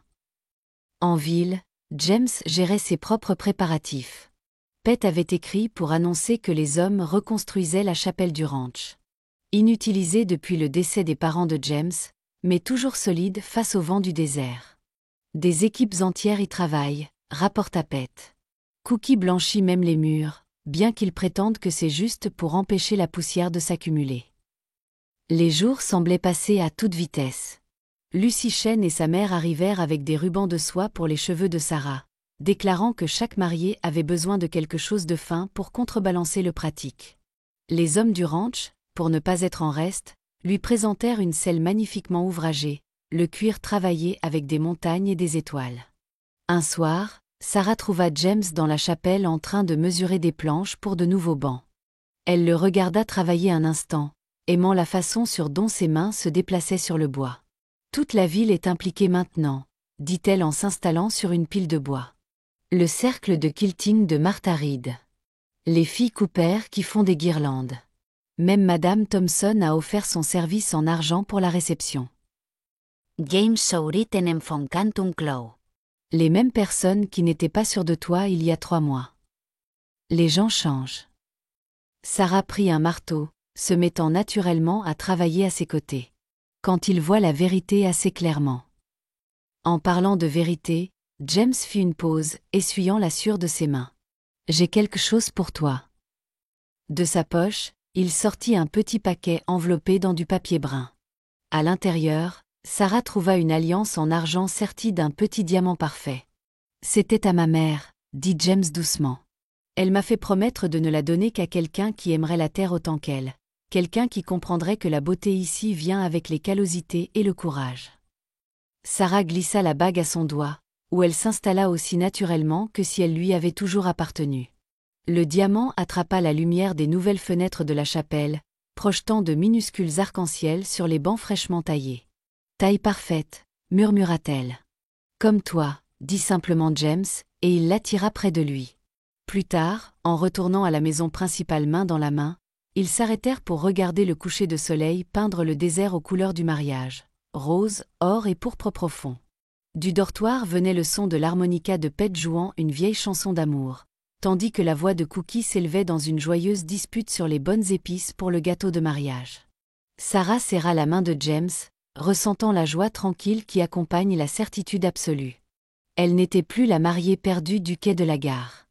Elle était chez elle. La lettre de menace arriva 3 jours avant le mariage, portée par un garçon nerveux du bureau du télégraphe. Sarah la trouva glissée sous le médaillon de sa mère, là où elle l'avait laissé sur sa commode. L'écriture élégante de Robert contrastait violemment avec son message grossier. Une femme qui trahit ses promesses mérite de tout perdre. Dites à M. Sekinon de surveiller son précieux ranch brûlé. Les mains de Sarah ne tremblèrent pas en la lisant. Cela la surprit. L'ancienne Sarah aurait peut-être tremblé, aurait pu céder à la peur. Au lieu de cela, elle sentit une colère froide s'installer dans sa poitrine. Patron. La voix de Pete venait de l'extérieur. Vous devriez peut-être voir ça. Elle sortit sur le porche et sentit son cœur s'arrêter. De la fumée s'élevait de 3 points à l'horizon, le pâturage nord, la ligne de clôture et pire encore, l'herbe sèche près de la chapelle. Robert n'avait pas seulement fait des menaces. Il s'était évadé et les avait mises à exécution. James, appela T.L., se dirigeant déjà vers l'écurie. Il est parti à l'aube vérifier le haut pâturage, répondit Pete en montant à cheval. Cookie sonne la cloche d'alarme. La ville enverra de l'aide quand ils verront la fumée. L'esprit de Sarah tourna à toute vitesse alors qu'elle sellait son cheval. La chapelle. Tom et les gars s'y dirigent maintenant. Mais mademoiselle Sarah, il y a autre chose. Spirit a disparu de son enclos, et il y a des signes que quelqu'un l'a emmené. Les traces se dirigent vers Devil's Canyon. Bien sûr. Robert saurait ce que l'étalon signifiait pour eux, comprendrait à quel point sa perte serait plus douloureuse que n'importe quel incendie.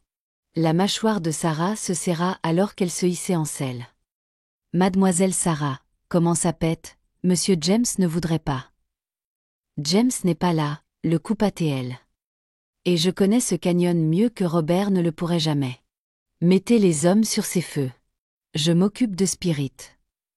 Elle partit au galop, le médaillon de sa mère rebondissant contre sa poitrine comme un second battement de cœur. Devil's Canyon était traître, un labyrinthe de sentiers étroits et de chutes soudaines qui avait coûté la vie à plus d'un cavalier imprudent.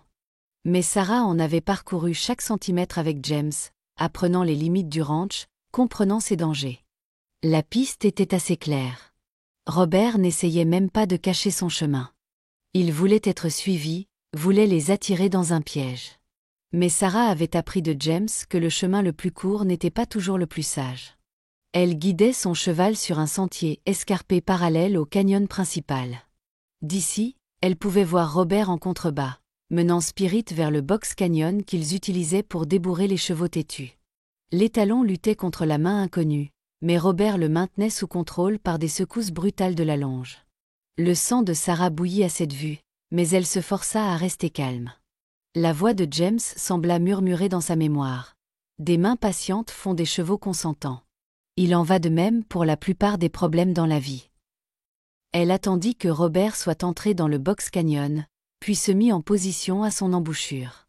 Ce n'est qu'alors qu'elle sortit la carabine de son fourreau de sel, celle que James avait insisté pour qu'elle apprenne à utiliser, parce que parfois les ennuis n'attendent pas que les hommes s'en occupent. Pas un pas de plus, Robert. Il pivota, tirant si fort sur la longe de Spirit que le cheval se cabra. Tiens, La petite couturière a appris à jouer à la cogirle, après tout. Lâche-le. Le rire de Robert était laid. Ou quoi? Tu vas me tirer dessus? Nous savons tous les deux que tu n'en es pas capable, Sarah. Tu es toujours cette fille de la ville un peu molle à l'intérieur, rêvant de l'être romantique et de fins heureuses. Two as taught. La voix de Sarah était aussi stable que la carabine dans ses mains. Je ne suis plus cette fille. Je suis la femme d'un rancher, et tu menaces ma maison. Pas encore une femme mariée, ricana-t-il. Pas si la chapelle brûle. Pas si ton précieux James retrouve son étalon favori avec une jambe cassée au fond de ce canyon. Qu'en dis-tu comme cadeau de mariage? Il leva le bras pour frapper Spirit avec sa cravache, mais le cheval fut plus rapide. Des mois de manipulation douce avaient appris à Spirit à faire confiance aux humains, mais aussi à reconnaître les menaces. Il se cabra de nouveau, arrachant la longe des mains de Robert, puis fonça droit vers Sarah, qu'il reconnaissait comme une amie. Robert dégaina son arme, visant non pas Sarah, mais le cheval en fuite. Sa carabine claqua une fois, le son résonnant contre les parois du canyon. L'arme de Robert vola de sa main, tournoyant dans la poussière. La prochaine ne touchera pas ton arme, dit calmement Sarah. À genoux, les mains où je peux les voir. Tu aurais pu me tuer. J'aurais pu, mais je ne l'ai pas fait. C'est la différence entre nous, Robert. Je choisis de ne pas détruire les choses. Elle entendit des chevaux approcher. Pet et les hommes, attirés par le coup de feu. Mais je protégerai ce qui est à moi. Spirit vint se tenir à côté de son cheval. Les deux animaux calmes sous sa présence familière. En contrebas, la fumée s'élevait toujours du ranch, mais elle pouvait voir des cavaliers se déplacer pour combattre les incendies. Ils sauveraient ce qui comptait. Ils reconstruiraient ce qui avait été perdu. Elle garda sa carabine pointée sur Robert jusqu'à ce que Pet et les autres arrivent avec une corde et des expressions sombres. Ce n'est qu'alors qu'elle abaissa l'arme, sentant le poids des choix de la matinée s'installer dans ses os. « Vous aviez raison, mademoiselle Sarah », demanda doucement Pet alors qu'il liait les mains de Robert. Elle toucha le médaillon de sa mère, pensant à toutes les femmes fortes qui l'avaient précédée, qui avaient mené leur propre bataille selon leurs propres termes. « Oui, dit-elle, et elle le pensait. Je suis exactement là où je dois être. » La carabine du père de James fumait encore dans les mains de Sarah quand elle entendit le tonnerre des sabots approchant. À travers la poussière et la brume des feux mourants, elle vit James chevaucher durement vers le ranch, son visage marqué par l'inquiétude qui se fondit en soulagement à sa vue. Il descendit de cheval avant même que celui-ci ne s'arrête complètement. Traversant la cour à grandes enjambées. J'ai vu la fumée depuis le haut pâturage, je suis revenu aussi vite que possible. Ses yeux embrassèrent la carabine, ses vêtements poussiéreux, le chaos maîtrisé des pompiers et des hommes du ranch. Tu vas bien? Nous allons tous bien, l'assura Sarah. Robert est en détention pour de bon cette fois. Les incendies sont presque éteints. Comme invoqué par ces paroles, Spirit trotta vers eux, donnant un coup de museau amical sur l'épaule de James. L'étalon portait quelques brûlures de corde, mais était autrement indemne. James passa une main sur son encolure, vérifiant les blessures, puis regarda de nouveau Sarah avec une compréhension naissante. « Pet m'a raconté ce que tu as fait, » dit-il doucement, « traquer Robert seul, faire ce tir. »« Pas seul, » corrigea Sarah, regardant leurs voisins continuer à travailler pour sécuriser le ranch. « Jamais seul ici. » Les hommes de Thompson avaient apporté leur citerne d'eau tandis que Martha Reed et les autres femmes avaient organisé une chaîne de seaux pour protéger la chapelle. Même Madame Thompson était là, sa belle robe ruinée par la fumée et les taches d'eau alors qu'elle travaillait aux côtés de Cookie pour nourrir les pompiers. « La chapelle a survécu, » dit James en suivant son regard. « Un peu enfumée, mais rien qui ne puisse être réparé avant. » Il s'arrêta soudain, incertain. « C'est-à-dire, si tu veux toujours. » Sarah le fit taire d'un baiser qui avait le goût de la fumée et de la certitude. Autour d'eux, quelques cris et sifflets s'élevèrent des hommes, rapidement étouffés par le regard sévère de Pet. « Il faut plus qu'un incendie pour arrêter un mariage à l'étoile filante, » dit-elle fermement, bien qu'il faille peut-être aérer un peu la robe de ma mère. James rit, le son portant à travers la cour et faisant sourire les visages fatigués. Puis il redevint sérieux, touchant la carabine qu'elle tenait toujours. C'était la préférée de mon père, dit-il. Il disait qu'elle ne l'avait jamais laissé tomber. Tel père, tel fils, dit doucement Sarah. Aucun de vous ne m'a laissé tomber non plus. Le shérif arriva alors avec ses adjoints, prêt à transporter Robert vers une prison plus sûre à Tucson. Sarah regarda son ancien fiancé être emmené, remarquant comme il semblait petit maintenant, comment ses beaux vêtements s'étaient transformés en poussière et en défaite. « Quelque chose à me dire » ricana Robert en passant. Sarah le considéra un instant, puis secoua la tête. « Rien du tout. Tu fais partie d'un passé que j'ai dépassé. » La journée s'étira tandis qu'il rétablissait l'ordre au ranch. Des clôtures devaient être réparées, du bétail effrayé devait être calmé, et le nouveau badigeon de la chapelle devait être refait. Mais des mains volontaires rendaient le travail léger, et au coucher du soleil, la crise s'était transformée en quelque chose comme une célébration. Cookie produisit un festin sorti de nulle part, et Martha Reed apporta une cruche de son fameux cidre de pomme. Quelqu'un commença à jouer du violon, et bientôt la cour du ranch se remplit de musique et de rire. « Regarde-les, dit James doucement, debout avec Sarah sur le porche. Il y a quelques mois, la moitié de ces gens ne t'auraient pas adressé la parole. Maintenant, ils sont prêts à combattre le feu et les hors-la-loi pour nous voir mariés correctement. » Les gens peuvent surprendre, répondit Sarah, regardant Madame Thompson apprendre une gigue de Virginie à Lucy Shen, tandis que Spirit regardait curieusement depuis son enclos. Parfois, ils ont juste besoin d'une chance de montrer leur meilleure nature. James l'attira près de lui, tous deux sentant la fumée et le travail acharné. En parlant de chance, murmura-t-il. Merci d'en avoir pris une sur un ranch poussiéreux et un cow-boy buriné. Sarah toucha le médaillon de sa mère, puis tendit la main vers la carabine du père de James, là où elle reposait contre la balustrade du porche. Ce ne sont plus juste de vieilles choses, dit-elle. Elles sont la preuve d'où nous venons, de qui nous sommes devenus ensemble. La musique monta alors que Pete se joignait avec son harmonica, jouant la mélodie douce et lente qui était devenue leur chanson. Au-dessus d'eux, les étoiles commençaient à apparaître dans le ciel qui s'assombrissait, aussi brillantes et prometteuses que l'avenir qui s'étendait devant eux. « Danse avec moi » demanda James en lui offrant sa main. Sarah la prit sans hésitation, le suivant dans le cercle de lumière, de musique et de famille qu'ils avaient construit ensemble. Demain apporterait de nouveaux défis, de nouvelles joies, de nouvelles leçons d'amour et de confiance. Mais ce soir, ils célébreraient le fait d'avoir tenu bon, d'avoir protégé leur foyer et de s'être choisis malgré tous les obstacles que la vie avait mis sur leur chemin. L'acte de mariage reposait sur le petit autel de la chapelle, l'encre fraîche luisant à la lumière du matin. Sarah se tenait dans ce qui avait été la chambre de la mère de James, maintenant transformée par Martha et les autres femmes en chambre nuptiale. Sa robe de mariée était simple, en coton blanc impeccable garnie de dentelles offertes par les femmes chênes, coupée et cousue de ses propres mains pour refléter ce qu'elle était devenue. Quelque chose d'emprunté, dit Martha en épinglant le voile de sa mère dans les cheveux de Sarah. Quelque chose de bleu, ajouta Jessica en nouant un ruban délavé autour de son bouquet de fleurs sauvages du désert. Lucy Shen s'avança timidement avec un collier de petites perles. Quelque chose de nouveau de la route commerciale de mon père. Et quelque chose d'ancien, murmura Sarah en touchant le médaillon de sa mère. Par la fenêtre, elle pouvait voir la cour du ranch transformée. Des guirlandes flottaient entre les poteaux et des rangées de chaises faisaient face aux portes ouvertes de la chapelle. Cookie s'était surpassé avec une arche de fleurs du désert, et même Spirit avait une bride ornée d'un ruban pour son rôle de porteur d'alliance, une idée de Pete qui avait fait éclater de rire James lorsqu'elle avait été suggérée. « Il est temps, » dit doucement Martha. Sarah jeta un dernier regard dans le miroir. La femme qui lui renvoyait son reflet n'était pas la mariée effrayée du quai de la gare, ni même l'éleveuse déterminée qui avait affronté Robert.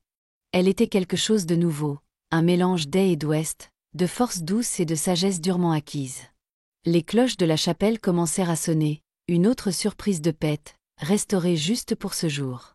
Sarah descendit les escaliers pour trouver Cookie qui attendait, sa rudesse habituelle adoucie par une émotion évidente. « Ce n'est pas bien qu'une mariée marche seule, » dit-il d'une voix rauque. « Me feriez-vous cet honneur ?» Sarah embrassa sa joue burinée. « J'en serais fière. » La musique commença, Mary Wilson au piano, Pete avec son harmonica, et 3 hommes du ranch au violon. Pas tout à fait un orgue d'église, mais parfait pour un mariage au ranch. Sarah prit le bras de Cookie, et ensemble ils entrèrent dans la lumière du soleil. James attendait à l'hôtel, portant son meilleur costume avec la chaîne de montre de son père luisant sur son gilet. Ses yeux trouvèrent les siens et s'y accrochèrent, parlant sans un mot. Derrière lui se tenait Thompson, leur voisin réconcilié, servant de témoin, un pont entre les troubles passés et la paix future.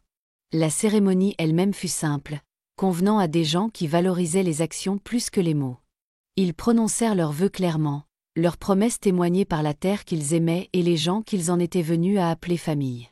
Quand James glissa la bague de sa mère à son doigt, Sarah vit des larmes dans les yeux de Martha, de la fierté dans ceux de Cookie, et de la joie sur chaque visage qu'il avait autrefois regardé avec suspicion. « Par le pouvoir qui m'est conféré, dit le prédicateur, et avec la bénédiction de Dieu et de cette assemblée, je vous déclare maintenant mari et femme. » Le premier baiser, mari et femme, eut le goût de la promesse et du soleil matinal.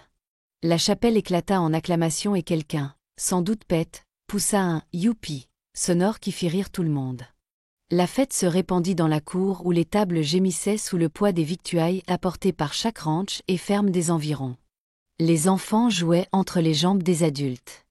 Les chiens quémandaient des restes, et même le bétail dans le pâturage voisin semblait meugler son approbation. « Madame aime ses quinons », murmura James à son oreille alors qu'il circulait entre les félicitations. « Ça sonne plutôt bien. »« Partenaire », corrigea Sarah avec un sourire. Nous étions d'accord. Partenaire en toutes choses. Il rit et la serra contre lui. Partenaire alors. Dans la vie, au travail, et pour tout ce qui nous attendra. L'après-midi fila dans un tourbillon de félicitations, de danses et de moments qui deviendraient des légendes familiales. Cookie dévoila un gâteau de mariage qui mariait d'une manière ou d'une autre la recette de la mère de Sarah et le pragmatisme de l'Ouest. Spirit remplit son rôle de porteur d'alliance avec une dignité surprenante, même s'il tenta ensuite de manger les fleurs. Madame Thompson mena la danse avec une vigueur inattendue, enseignant à la jeune génération les pas que sa propre mère avait apportés de Virginie. Alors que le coucher de soleil peignait le ciel aux couleurs nuptiales, Sarah se retrouva sur ce même porche où elle avait commencé à tomber amoureuse de cette terre dure et belle. James la rejoignit, apportant 2 chopes du cidre de Martha. « Des regrets ?» demanda-t-il doucement, « d'avoir choisi cette vie. » Sarah regarda leur famille rassemblée, de sang et de cœur. Pete apprenait à monter à Lucie sous le regard nerveux de ses parents. Cookie partageait des recettes avec Martha. Thompson et sa femme planifiaient déjà la prochaine transhumance avec leur troupeau réuni. « Un seul, dit-elle, les yeux pétillants. Je regrette de ne pas être descendu de ce train plus tôt. » James l'attira près de lui alors que les premières étoiles apparaissaient au-dessus du ranch de l'étoile filante. Derrière eux, la musique et les rires continuaient. Mais ici, sur leur porche, l'instant n'appartenait qu'à eux. « Bienvenue chez toi, » murmura-t-il.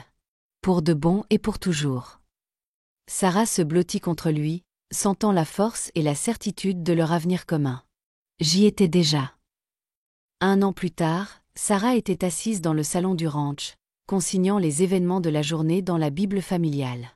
Sa main soignée notait les naissances, les mariages et les petites victoires qui constituaient la vie du ranch. Les entrées des parents de James remplissaient les premières pages, et maintenant, leur propre histoire poursuivait l'héritage. Dehors, l'automne peignait le désert d'or et de pourpre subtil. Par la fenêtre, elle pouvait voir James apprendre à monter au jeune Tommy Thompson, avec la même patience douce qu'il lui avait autrefois montrée. Le garçon passait plus de temps à l'étoile filante ces derniers temps, attiré par la force tranquille de James et les biscuits fraîchement sortis du four de Sarah. « Miss Sarah », la voix de Lucy Chen venait de la cuisine. « Le pain est prêt. » Sarah sourit, touchant le médaillon de sa mère avant de se lever. Lucy était devenue une visiteuse régulière elle aussi, avide d'apprendre à la fois les raffinements de l'Est et les compétences de l'Ouest. Aujourd'hui, elles enseignaient de nouvelles recettes à Cookie, mêlant le livre de cuisine de la mère de Sarah au pragmatisme de l'Ouest. La cuisine embaumait la cuisson et l'amitié. Cookie ronchonnait pour la forme sur le fait qu'il y avait trop de femmes dans son domaine, mais ses yeux brillaient de fierté devant leurs expériences réussies. Les hommes du ranch avaient cessé de se plaindre d'être utilisés comme goûteurs des mois auparavant. « Martha passe plus tard », dit Lucy en sortant soigneusement les pains dorés du four. Elle apporte plus de tissu pour la nouvelle courtepointe. Le cercle de quilting était devenu une tradition hebdomadaire, attirant des femmes de tout le territoire. Elles partageaient plus que des points et des motifs. On échangeait des nouvelles, des conseils, et on offrait du soutien à celles qui en avaient besoin. Sarah avait même commencé à apprendre à lire à certaines des plus jeunes filles avec la même détermination qui lui avait autrefois permis d'apprendre seule. Pet apparut sur le seuil, chapeau à la main. Télégramme de la gare, Madame M. Sekinon. J'ai pensé que vous voudriez le voir tout de suite. Sarah lut le message 2 fois, la joie fleurissant dans sa poitrine. Une autre femme avait été sauvée des manigances de Robert, le chef de gare reconnaissant son mode opératoire grâce à la lettre d'avertissement de Sarah. La femme était actuellement bloquée à Prescott, et le télégramme demandait si le ranch de l'Étoile filante aurait de la place pour une autre âme perdue. Dites-leur oui, dit fermement Sarah. Et Pet, prends le bon chariot. Assure-toi qu'elle sache qu'elle n'est pas seule. Alors que Pet partait, Sarah vit James observer depuis l'enclos. Il leva la main en question, et elle acquiesça. Son sourire fut toute la confirmation dont elle avait besoin. Ils avaient bâti ce refuge ensemble, transformant leur propre histoire en abri pour d'autres. L'après-midi amena d'autres visiteurs. Thompson et sa femme vinrent discuter des arrangements de pâturage partagés qui avaient transformé d'anciens rivaux en alliés. Leur succès avait inspiré d'autres ranchers à coopérer plutôt qu'à rivaliser, renforçant toute la communauté. Spirit, désormais fier père de plusieurs poulains prometteurs, hennit un salut depuis son pâturage. L'étalon était devenu un symbole du programme d'élevage du ranch, sa douce force se transmettant à une nouvelle génération.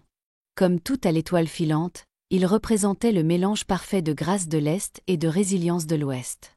À l'approche du soir, Sarah se tenait sur leur porche, regardant le coucher de soleil peindre des couleurs familières sur leur terre.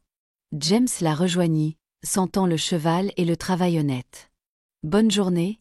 demanda-t-il en passant un bras autour de sa taille. « Le meilleur genre », répondit-elle en se blottissant contre lui. Pleine de vie, d'espoir et de possibilités. Ils restèrent là ensemble, regardant leur monde s'installer dans le soir.